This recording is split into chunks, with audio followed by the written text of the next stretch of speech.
Hello, magandang hapon po sa inyong lahat. Nandito naman po inyong kaibigan at kapatid na si Lolo Ben na nagbibigay sa inyo ng araw-araw na kwento.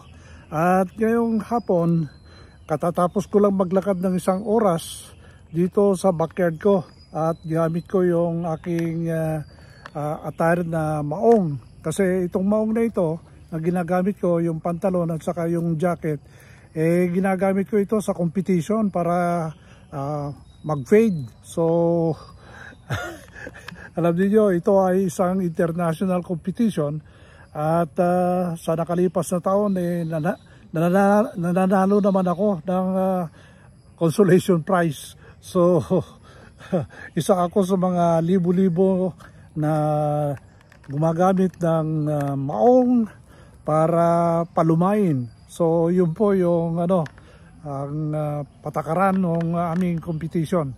So ayan, isa sa mga bagay-bagay na ginagawa ko para magamit ko itong maong paglalakad at pagtatrabaho dito sa garden ko o sa backyard. Kung minsan nililinis ko itong backyard ko so gamit-gamit ang aking mga maong. Kasi alam nyo naman, maong matibay yan at saka protection yan sa mga insekto at saka yung, alam nyo na, malaking protection na binibigay ang maong. Kaya yun na nga, ang topic natin ngayon ay meron akong napanood na video sa YouTube channel. Ito nagsasabi na dapat daw magmukha tayong pobre o mahirap sa ating mga suot para hindi raw mahalata na tayo ay may kaya sa buhay o mayaman. So yun po yung mensahe ng video content na yon. Pero siyempre hindi naman pwede yan, kasi ang sabi niya, yun daw mga bumibili ng mga luxury items kagaya ng Louis Vuitton, Gucci, Birkin bags at sa mga sapatos na mamahalin, ito raw yung mga middle class at saka mga mahihirap daw na pretending to be rich. So gumawa kasi ng isang study yung mga luxury brands na yan, at napatunayan nila na karamihan na bumibili ay itong mga middle class at saka yung mga bagong mga bagong tao na ngayon lang nakatikim ng karangyaan sa buhay o nakatanggap ng pera. Hindi natin alam kung ano ang dahilan. Maybe kai-start lang nila ng business at naging successful yung business nila.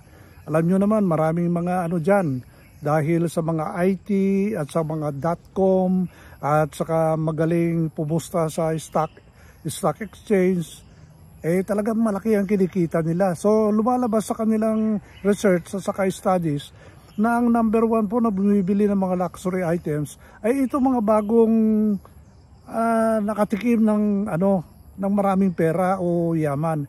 Pero ito mga traditional at saka yung mga original na mga mayayaman ay hindi po nagpapakita daw ng karangyaan or kayabangan sa mga gamit, yung mga Hermes na yan at saka kung ano-ano.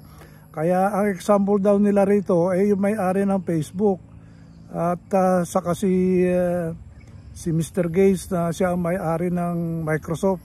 At syempre yung mga nagtatrabaho sa Apple, kasi alam naman natin na simple lang yung mga ginagamit nila. Iisang kulay yung t-shirt nila, iisang kulay yung pantalon nila. Pagkatapos naka-sneakers lang sila pag pumasok sila sa mga opisina. Kaya nga yung mga opisina ngayon na bago, lalong-lalo na sa mga IT, wala silang prescribed na uniform. So kanya-kanyang style yan. Wala pa nga nang gumagamit ng kurbata sa mga Amerikana So ito po yung nilalaman yung YouTube channel na pag ikaw daw ay may kakayahan sa buhay at nakamit mo yung tagumpay para magkaroon ka ng maraming pera, huwag mo raw ipakita sa madla at huwag mo raw ipahalata na ikaw ay successful at mayaman. Dapat hindi raw ang simple ka lang. Alam nyo, naisip ko tuloy yung mga kaibigan ko sa Amerika na simple lang ang buhay. Lalong-lalo na yung mga may dugong inchik. Lalo-lalo na yung mga taga rito sa Pilipinas. Yung mga inchik yan, nakatsinelas lang yan, naglalakad. Pero mga mayayaman yan, milyonaryo yan. At saka yung damit nila, 10 years old na yung mga damit nila, 20 years old. Hindi nagbabago. Kung ano yung damit nila noon, hanggang ngayon, yung pa rin ang damit nila at hindi sila magarbo sa pagbibili ng damit. Hindi sila shopping ng shopping. Mas importante yung pera na nakikita nila para i-invest uli ng kung ano-anong magandang investment para lalong lalago ang kanilang pera.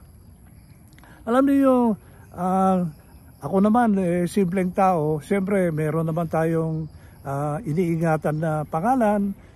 Siyempre pag meeting na ganyan, dapat naman ipakita ko yung sarili ko na well-dressed tayo. Hindi naman yung mamahalin, pero kinakailangan presentable ka naman.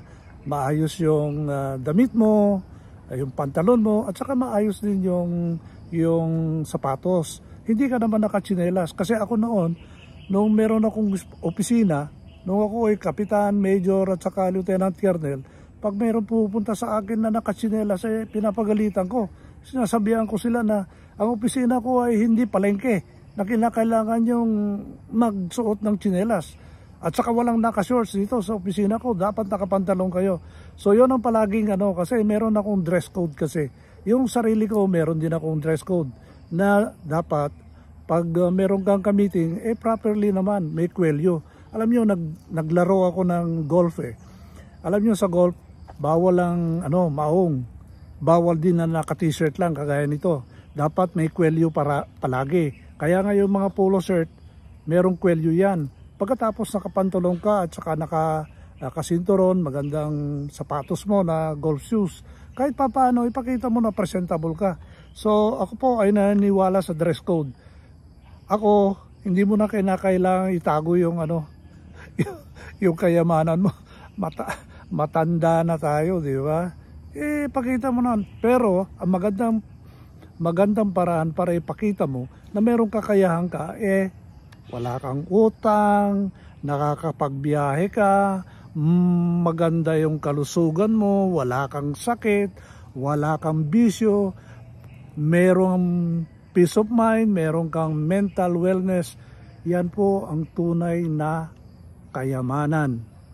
Good health, positive thinking, good mental wellness, proper mental wellness, positive vibes. Kung kinakailangan tumulong ka, huwag mo nang i-announce, basta tumulong ka lang na lang. Yan ang importante. Hindi mo naman kailangan i-announce pa sa Facebook na ganito, ganyan. Hindi na kailangan. Hindi naman kailangan na lahat ng problema mo i-post mo pa sa Facebook. Hindi na kailangan yan. Walang tutulong sa iyo, maniwala ka.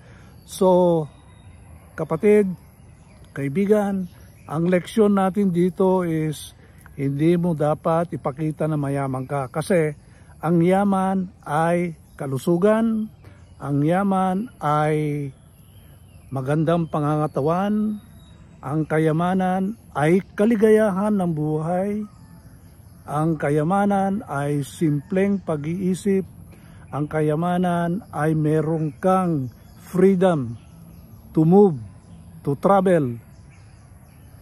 Ang kayamanan ay tinitingala ka ng community at nirerespeto ka ng mga tao at inyong pamilya. Yun po ang tunay na kayamanan dito sa mundo. So, yun lang po ang leksyon at kwento ko ngayong araw na ito at sana nagustuhan nyo itong kwento ko na naman. At bukas uli magkikita tayo para sa isang kwento na naman galing kay Lolo Ben. Salamat po at magandang hapon sa inyong lahat. Bye-bye!